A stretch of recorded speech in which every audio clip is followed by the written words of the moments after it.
Dear colleagues, I'm sure that you have heard a lot about the 2030 agenda. And that agenda is probably the most exciting that we've seen for a long time. It will also impact the way we operate, the way we do the business. We're still discussing the exact implications. So what I will share with you is some views on where I think we're going, and I hope that will form a good basis for a discussion.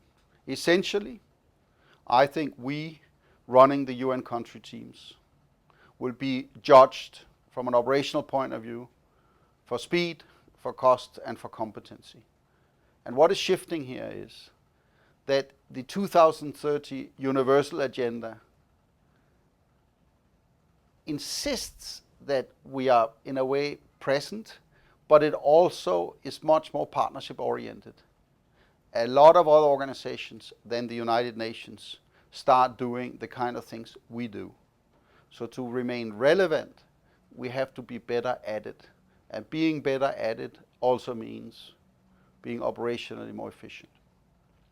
It is quite likely that a universally present UN is molded in such a way so the front end is the programmatic competency, whatever that means. And then we will run off some kind of unified back end. Universal will also mean that a lot of the transactions will not happen in country any longer. Many parts of a payment, many parts of a hire, many parts of a procurement, managing in the cloud, etc. These are all terms and systemic terms that implies that these things can be done from wherever they could be done. In the UNDP case, it could be Copenhagen, Malaysia, or regional centers. But the rest of the UN is also building similar centers. Let me take it down a notch. We have today the business operation strategy. It is, in a sense, the operational equivalent to our UNDAFs, or maybe in the future, our United Nations Sustainable Development Frameworks. The business operation strategy is a logical consequence of saying, okay, if we're going to do certain things together, how do we best operate together? What we have found in a recent midterm evaluation is that there is real savings. But most of the savings right now are found in very specific areas that all share the same characteristic, that they are services to the portfolio. So they are travel services, they are ICT HR services, there are also some procurement services where we have created a lot of savings doing those. We have also seen another barrier, and that is the kind of collaboration that requires that each agency or all agencies will have to tell it bluntly, fire some people to realize their saving. That part is the hard part.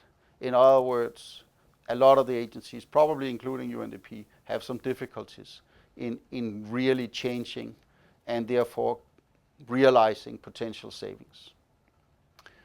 Finally, I would say that apart from business operation strategy, doing things together, we also observe that we start doing thematically things together. And what do I mean by that? It is greening.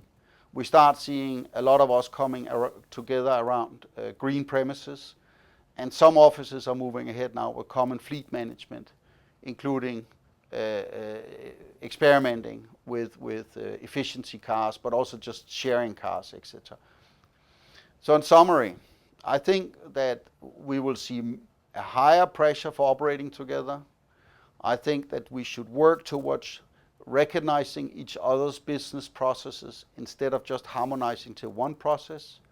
And it seems to me that being lead agency or the lead agency model is going to be the dominating model, and it will be sometimes UNDP, will be sometimes other UN organizations that has the best business process for whatever we are trying to achieve.